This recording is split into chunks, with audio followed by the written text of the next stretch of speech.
datang di Beetle Channel, semoga kita bahagia. Jangan lupa subscribe, like, komen dan share agar channel ini semakin berkembang. Terima kasih. Bab 2541-2543. Taipan Summerland, Jasper, diduga dibunuh di Bardot, dan pembunuhnya diduga adalah Kimbra, kepala keluarga Kurt. Melihat berita utama yang menarik di koran di tangannya, senyum muncul di sudut mulutnya. Keluarga Rothschild hebat dalam apa yang mereka lakukan, keluh Jasper. Kimbra tidak akan pernah menduga bahwa Bella, yang dia anggap sebagai jerami penyelamat hidup, berada di balik pemberitaan media yang mempermalukannya. Dan Jasperlah yang meminta Bella melakukan ini. Itu sebabnya Jasper melepaskan Bella sejak awal. Rasanya luar biasa membuat Rothschild melawan Rothschild. Sebagai lawan, keluarga Rothschild akan membuat banyak orang putus asa. Di sisi lain, sebagai sekutu, keluarga Rothschild akan membuat banyak orang menyesali keberuntungan mereka. Sebagai keluarga patriarkal Freemasonry, kekuatan keluarga Rothschild jauh di luar imajinasi banyak orang. Sementara itu, Jasper menikmati kemudahan menggunakan kekuatan keluarga Rothschild. Dan hal yang paling luar biasa tentang ini adalah tidak ada harga yang harus dibayar untuk kenyamanan ini. Jasper, apa Bella benar-benar bisa diandalkan? Apakah akan ada masalah di masa depan? Dibandingkan dengan sikap santai Jasper saat ini, wajah Julian penuh kekhawatiran. Meskipun dialah yang bernegosiasi dengan Bella, dia secara naluriah tidak percaya pada putri sulung keluarga Rothschild yang ambisius. Jasper, Julian benar. Anda tidak bisa mempercayai Bella sepenuhnya. Bahkan jika kita memiliki kotoran padanya, bagaimanapun juga dia adalah seorang Rothschild, dan mereka semua adalah serigala. Celine juga bergema dengan suara hangat. Sebagai pewaris keluarga Maynard yang luar biasa di Amerika Selatan, dia jauh lebih akrab dengan keluarga Rothschild daripada Julian. Jika Grandmaster Maynard tidak beruntung, Maynard di Amerika Selatan akan dihancurkan 10 tahun yang lalu dalam penggulingan yang diarahkan oleh keluarga Rothschild. Nah, Celine punya pengalaman pribadi tentang kengerian keluarga ini. Dia takut Jasper akan ceroboh dan menghadapi kegagalan yang tak terduga. Baik Julian maupun Celine menyatakan keprihatinannya pada saat yang bersamaan. Rowan sibuk berkencan online dengan Asange yang lugu di forum sehingga dia tidak punya waktu untuk repot. Jasper berkata sambil tersenyum, kalau soal membuat masalah, Bella tidak akan pernah mengecewakan. Dia pasti akan melakukannya. Apakah Anda pikir saya begitu naif untuk berpikir bahwa putri sulung keluarga Rothschild, Bella, akan dihalangi hanya dengan bukti penyerangan masjid? Keluarga Rothschild memiliki begitu banyak kontrol media sehingga mereka dapat sepenuhnya menetralkan dampak insiden ini. Selain itu, dengan temperamen Bella, saya tidak percaya dia tidak memikirkan cara menyelesaikan ini sebelum memulai. Bahkan jika Edmund tidak mati di tangan Bella, saya pikir dia akhirnya akan menjadi kambing hitam untuk semua kejahatan yang dilakukan. Celine dan Julian benar-benar tercengang setelah mendengar ini. Mereka saling memandang, mata mereka penuh kejutan dan kebingungan. Jasper menatap mereka berdua dan tertawa. Apakah kamu bertanya-tanya mengapa aku masih mengirim Julian untuk menawarkan amnesti kepada Bella, meskipun aku bisa melihat banyak hal? Julian tidak mengatakan apa-apa, tapi matanya penuh rasa ingin tahu. Sebaliknya, Celine mengangguk panik seperti ayam mematuk nasi. Alasan Bella berpura-pura bekerja sama hanya untuk membuatku melonggarkan kewaspadaanku dan memberiku pukulan fatal lagi di saat-saat terakhir, karena itu masalahnya. Kenapa aku tidak bisa berpura-pura menawarkan amnesti terlebih dahulu, manfaatkan sumber dayanya dengan baik, dan akhirnya membuat rencana untuk menyerang balik dia? Julian dan Celine benar-benar bingung saat mendengar kata-kata Jasper. Jasper, apa maksudmu mengatakan bahwa penyerahan palsu Bella sebenarnya adalah bagian dari rencanamu? Apa kau sengaja melakukan itu untuk memanfaatkannya? Akhirnya Julian tidak bisa menahan rasa penasaran di hatinya, maka dia bertanya ragu-ragu. Tentu saja, Jasper mengangguk dengan tegas. Perjalanan ke keluarga Kurt sudah dekat. Kita harus melakukan ini, jika tidak, kunjungan kita ke Cory akan kehilangan maknanya, namun, hal ini juga tidak mudah. Hanya ada sedikit dari kita sehingga kita tidak memiliki kekuatan yang cukup dan kita tidak dapat sendirian menyelamatkan Baltimore dan putranya dari keluarga sebesar itu. Satu-satunya cara kita dapat mencapai tujuan kita adalah dengan meminjam kekuatan dan kekuatan sebanyak mungkin dari semua kekuatan sehingga dapat digunakan untuk mencapai ini. Dan sekarang, siapa kekuatan terbesar yang melayang di atas Cory? Jawabannya ada di sana. Keluarga Rothschild. Celine berseru langsung. Dia memiliki hampir seluruh keluarganya sebelumnya karena keluarga Rothschild dan mengetahui kengerian keluarga Rothschild lebih baik daripada orang lain. Jasper menatap Celine dengan semangat.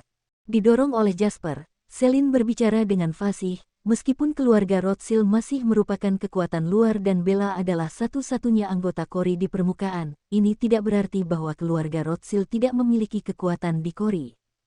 Jika mereka bahkan tidak memiliki ini, akan sangat memalukan bagi keluarga Rothschild untuk menjadi patriark Freemasonry. Keluarga Rothschild lebih merupakan kelompok daripada nama, dan anggotanya tidak hanya dihubungkan oleh darah. Selama 100 tahun, keluarga Rothschild telah menyerap elit dari berbagai negara untuk bergabung dengan mereka, dan harganya adalah mengambil nama Rothschild. Mereka dapat menggunakan ini untuk menggabungkan kekuatan para elit ini. Victor, kapten tentara bayaran Serigala Langit, adalah contoh yang jelas. Jadi, daripada mengatakan bahwa satu-satunya anggota keluarga Rothschild di Cory adalah Bella, lebih baik mengatakan bahwa Bella adalah keturunan langsung dari keluarga Rothschild di Cory.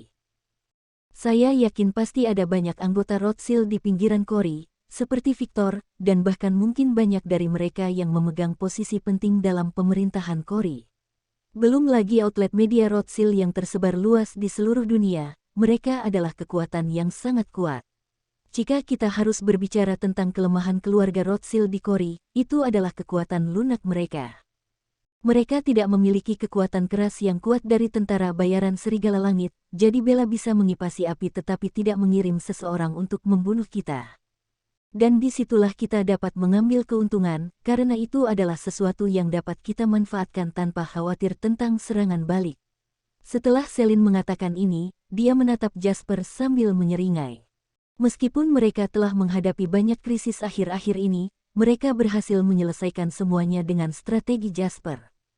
Dan, meski perjalanan mereka berjalan lancar, Celine, sebagai putri kebanggaan Maynard di Amerika Selatan, juga bangga. Di bawah perlindungan sayap Jasper, Celine bahkan mulai bertanya-tanya apakah dia hanya menjadi hiasan. Itu membuatnya merasa sangat tidak nyaman. Itulah mengapa dia mengambil kesempatan untuk menunjukkan dirinya dengan putus asa. Jasper melihat ekspresi puas Celine dan bisa membaca apa yang ada dalam pikirannya. Tentu saja, dia tidak langsung mengeksposnya. Dia hendak mengatakan sesuatu ketika telepon berdering di sakunya. Dan ketika Jasper melihat nama penerimanya, ekspresinya langsung berubah. Snow, Line, aku dalam bahaya sekarang, bantu aku. Mengapa Snow mengirim pesan kepadanya? Apakah dia tahu bahwa dia masih hidup? Jasper melihat pesan di teleponnya dan wajahnya menjadi gelap. Dia tidak menyangka Snow akan meminta bantuan saat ini. Secara akal sehat, jika Snow menemui bahaya, orang pertama yang harus dia minta bantuan adalah bosnya di Amerika Serikat. Selain itu, Jasper ingat dengan jelas bahwa dia sebelumnya telah meminta Warwick dan yang lainnya untuk diam-diam melepaskan Snow dalam operasi anti pemantauan lanjutan. Meski belum terlalu lama saling mengenal, Jasper sangat yakin dengan kemampuan Warwick untuk menangani semuanya. Dia menolak untuk percaya bahwa Warwick akan membuat kesalahan yang begitu sederhana dan menempatkan Snow dalam situasi berbahaya di mana dia perlu meminta bantuan. Pasti ada sesuatu di balik ini. Mungkinkah Snow meragukan peran yang saya mainkan, jadi dia datang ke sini untuk menyuarakan saya. Berita tentang kematian Jasper telah tersebar dan, sebagai seorang perwira intelijen, Snow tidak akan mengabaikan peristiwa besar ini. Jadi jika Snow mungkin tahu bahwa Jasper mati, mengapa dia meminta bantuan? Pesan lain muncul di ponselnya. Snow, Line, aku melihat di berita bahwa kamu meninggal. Tapi saya tidak percaya ini sama sekali. Aku punya sesuatu yang penting untuk memberitahu Anda. Jika Anda melihat ini, tolong hubungi saya kembali dengan cepat. Saya tidak punya banyak waktu, jadi tolong cepat. Ini tentang keluarga Kurt. Saya memiliki sesuatu yang membuat Anda tertarik. Setelah melihat berita tersebut, Jasper tidak ragu lagi. Dia mengangkat telepon dengan tegas untuk menelepon kembali. Julian hendak membujuknya, Tetapi setelah melihat mata tegas Jasper, dia diam-diam menelan kata-katanya. Snow, ini aku, Jasper. Dan Anda dapat menebaknya, saya masih hidup. Jasper tidak merinci terlalu banyak dan dengan lugas mengungkapkan dirinya. Dia mengerti mengapa Snow bersikeras agar dia menelepon kembali. Karena Snow jelas berbohong padanya. Snow juga meragukan bahwa Jasper sudah mati, tetapi untuk beberapa alasan, dia hanya bisa meminta bantuan Jasper. Jadi, dia mengambil risiko mengirim pesan ini. Pesan pertama adalah untuk menguji apakah Jasper masih hidup. Dia melakukan itu seandainya telepon jatuh ke tangan pihak ketiga dan itu untuk menghalangi kewaspadaan pihak lain. Jika Jasper sudah mati, maka orang yang melihat pesan itu pasti pembunuhnya. Pihak lain pasti akan sangat tertarik dengan kesepakatan rahasia antara Jasper dan Snow, seorang Amerika, tetapi dia tidak bisa menyamarkan dirinya melalui suaranya, jadi dia akan membalas dengan pesan atau berpura-pura menjawab sebagai seseorang yang dekat dengan Jasper. Jika demikian, Snow akan membuang kartu SIM dengan tegas dan melarikan diri. Oleh karena itu, untuk mengetahui apa yang sedang dilakukan Snow, Jasper tidak punya pilihan selain menjawab panggilan itu sendiri dengan risiko terungkap. Intinya, dia berjudi. Dia mempertaruhkan fakta bahwa Snow masih memiliki hasrat yang sama dengan pahlawan yang dengan marah mengungkap wajah asli PRISM Amerika Serikat bertahun-tahun kemudian. Begitu Jasper berbicara, Snow menjawab tanpa henti dan, untuk sementara, Jasper tidak bisa menyela. Besar. Jasper. Saya sangat senang Anda tidak mati. Dengar, aku hanya bisa menjelaskan secara singkat tentang ini. Saya dalam bahaya sekarang, tetapi bukan penduduk lokal Kori yang mengejar saya, tetapi personel intelijen lain yang ditempatkan di sini oleh Amerika Serikat. Aku tahu kamu akan merasa tidak percaya ketika mendengar ini, tapi percayalah, aku akan menjelaskannya kepadamu dengan benar ketika aku punya waktu. Singkatnya, aku sangat membutuhkan bantuanmu. Jika Anda dapat menyelamatkan saya akan memberi Anda semua informasi yang ingin Anda ketahui. Waktu hampir habis, jadi kamu harus bergegas. Saya tidak bisa membiarkan petugas intelijen itu melihat wajah asli saya dan saya harus menjaga identitas saya saat ini. Bersambung, terima kasih telah menyaksikan dan mendukung channel ini.